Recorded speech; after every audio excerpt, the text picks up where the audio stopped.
Assalamualaikum warahmatullahi wabarakatuh. Di sini kelompok kami akan menjelaskan tentang Pancasila sebagai dasar dalam pendidikan multikultural. Sebelumnya, izin memperkenalkan diri. Perkenalkan, saya Hani Agis Saidah dengan NIM 253020149. Nama saya Andini Rahmadani dengan NIM 253020134. Nama saya Chelsea Nurfitriani Oktupandi dengan NIM 253020130. Nama saya Amanda Fiskatiana dengan NIM 253020150. Saya Rina Dwi Arini dengan NIM 253020112. Pertama-tama, saya akan menjelaskan tentang introduksi dan urgensi sang pembuka jalan. Materi yang saya akan jelaskan realitas sosio-kultural dan fondasi konseptual. Yang pertama itu ada pembukaan naratif. Mulailah dengan menggambarkan Indonesia sebagai sebuah mozaik raksasa. Sampaikan bahwa Indonesia adalah salah satu negara paling heterogen di dunia. Keberagaman ini adalah anugerah, namun secara bersamaan merupakan tantangan besar. Yang kedua, ada analisis masalah. Jelaskan bahwa di era globalisasi kita menghadapi ancaman seperti standarisasi budaya atau budaya lokal hilang dan polarisasi identitas atau konflik antar kelompok. Pendidikan seringkali hanya fokus pada kognitif, namun lupa mengajarkan cara hidup berdampingan dalam perbedaan. Lalu yang ketiga itu ada definisi multikulturalisme lokal. Tekankan bahwa pendidikan multikultural ini Indonesia bukan sekedar toleransi pasif atau membiarkan orang lain ada, melainkan apresiasi aktif.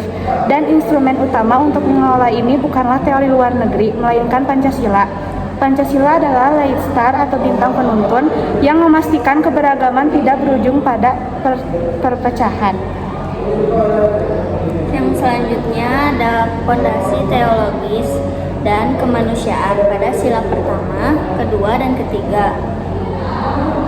Dalam sila pertama yaitu ketuhanan menjelaskan bahwa pendidikan multikultural tidak bermaksud mencampur adukan ajaran agama atau sinkretisme, melainkan menanamkan teologi kerukunan. Kemudian di sila kedua yaitu kemanusiaan, fokus pada konsep universitas dalam pendidikan setiap orang apapun sukunya, bagaimanapun warna kulitnya memiliki hak atas martabat yang sama. Pendidikan multikultural berbasis sila kedua adalah upaya melawan dehumanisasi dan perundungan atau bullying berbasis identitas. Sila ketiga yaitu persatuan membahas tentang konsep Bhinneka Tunggal Ika, yaitu persatuan bukan berarti penyeragaman. Kita tidak ingin membuat semua orang menjadi sama, tetapi kita ingin semua orang yang berbeda itu bergerak ke arah yang sama, yaitu Indonesia.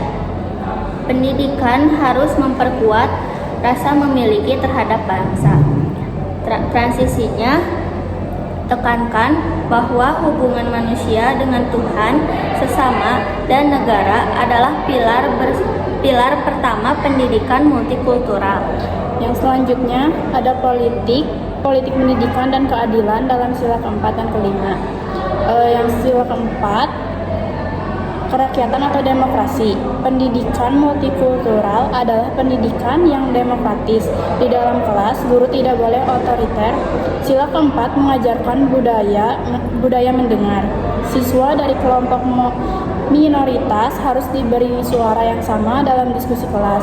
Ini melatih siswa untuk bernegosiasi dan mencari solusi tanpa kekerasan saat terjadi perbedaan pendapat. Dalam sila kelima yaitu keadilan sosial adalah bagian paling krusial dalam praktik sistemik. Pendidikan multikultural harus berwujud pada keadilan akses. Apakah siswa difabel mendapatkan fasilitas yang sama? Apakah siswa dari keluarga miskin mendapatkan perhatian yang setara dengan yang kaya? Apakah kurikulum kita masih bias terhadap budaya kelompok dominan saja? Pesan intinya yaitu keadilan sosial berarti tidak ada satupun anak bangsa yang tertinggal karena identitas sosialnya. Selanjutnya, strategi implementasi dan pedagogi sang praktisi, transformasi ruang kelas dan peran pendidik. Jelaskan bahwa multikulturalisme bukan mata pelajaran tambahan yang memperberat mahasiswa, melainkan lensa saat belajar ekonomi, bahas tentang ekonomi kerakyatan sendiri dari berbagai daerah. Saat belajar seni, apresiasi estetika dari Sabang sampai Merauke. Pedagogi kesetaraan, guru harus melakukan refleksi diri. Apakah saya tanpa sadar sering memuji siswa dari suku tertentu saja? Guru harus menjadi moderator yang netral dan mampu mengelola konflik di kelas, menjadi momen pembelajaran atau teachable moments. Membangun iklim Sekolah harus menciptakan tradisi inklusif, misalnya mengadakan hari budaya, kunjungan ke rumah ibadah berbagai agama, atau proyek kolaborasi antar sekolah yang berbeda latar belakang sosialnya. Pesan intinya adalah teori Pancasila akan mati jika tidak dihidupkan melalui interaksi nyata di lorong-lorong sekolah dan di dalam ruangan kelas. Lalu yang selanjutnya ada profil pelajar Pancasila dan visi depan.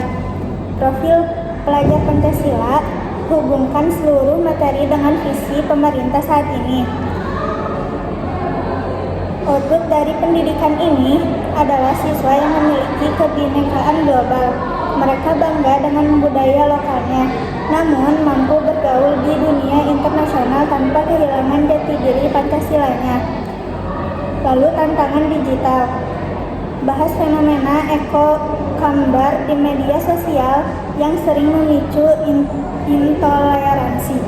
Pendidikan multikultural harus membekali siswa dengan nalar kritis agar tidak mudah terprovokasi hoaks. Lalu kesimpulannya adalah dari seluruh pembahasan yang telah kami sampaikan, kita dapat menarik satu benang merah yang sangat jelas. Yang pertama adalah pendidikan multikultural di Indonesia bukanlah sebuah pilihan tambahan, melainkan sebuah keniscayaan sejarah dan kebutuhan masa depan.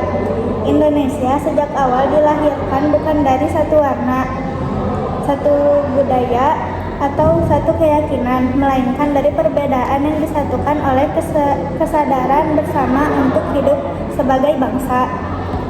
Pancasila hadir bukan sekedar sebagai hasil kompromi politik para pendiri bangsa.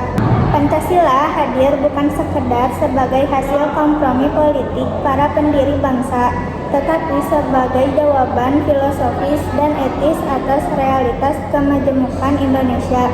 Dalam konteks pendidikan, Pancasila berfungsi sebagai kerangka nilai yang menuntun bagaimana perbedaan dipahami, dikelola, dan dirayakan, bukan ditakuti atau dipertentangkan. Melalui sila ketuhanan yang Maha Esa, kita belajar bahwa pendidikan multikultural tidak mengaburkan iman, justru menumbuhkan kedewasaan spiritual. Setiap peserta didik diajak untuk memahami bahwa keyakinan yang kuat tidak lahir dari sikap meniadakan yang lain, melainkan dari kemampuan hidup damai bersama perbedaan. Sekolah dengan demikian menjadi ruang aman bagi setiap anak untuk bertumbuh secara spiritual tanpa rasa takut atau diskriminasi. Melalui sila kemanusiaan yang adil dan beradab, pendidikan diarahkan untuk memanusiakan manusia. Setiap anak dipandang bukan sebagai angka statistik atau latar belakang sosialnya, tetapi sebagai pribadi yang bermartabat. Pendidikan multikultural berbasis sila ini menjadi benteng melawan perundungan, stereotip, dan praktik dehumanisasi yang kerap lahir dari perbedaan identitas. Kemudian, sila persatuan Indonesia mengajarkan kepada kita bahwa persatuan bukanlah penyeragaman, justru persatuan sejati tumbuh ketika perbedaan diberi ruang untuk hidup. Pendidikan berperan menanamkan rasa memiliki terhadap bangsa, sehingga siswa tidak hanya bangga pada identitas kelompoknya, tetapi juga merasa bangga menjadi bagian dari rumah besar bernama Indonesia. Dalam ranah praktik, sila kerakyatan yang dipimpin oleh hikmat kebijaksanaan mengingatkan kita bahwa pendidikan harus demokratis. Ruang kelas bukan tempat dominasi satu suara, melainkan ruang dialog.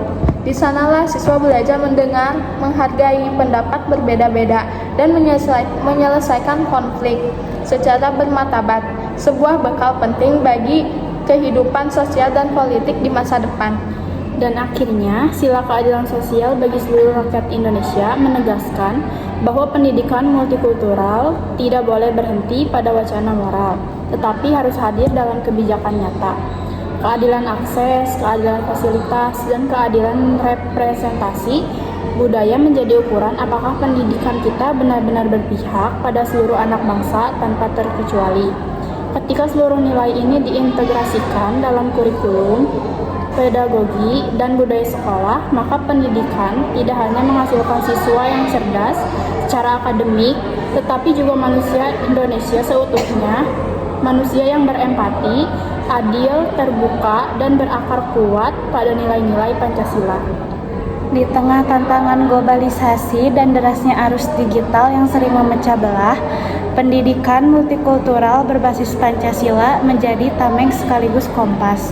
Ia membekali generasi muda dengan nalar kritis agar tidak terjebak dalam polarisasi, serta dengan hati nurani agar tetap menjunjung kemanusiaan.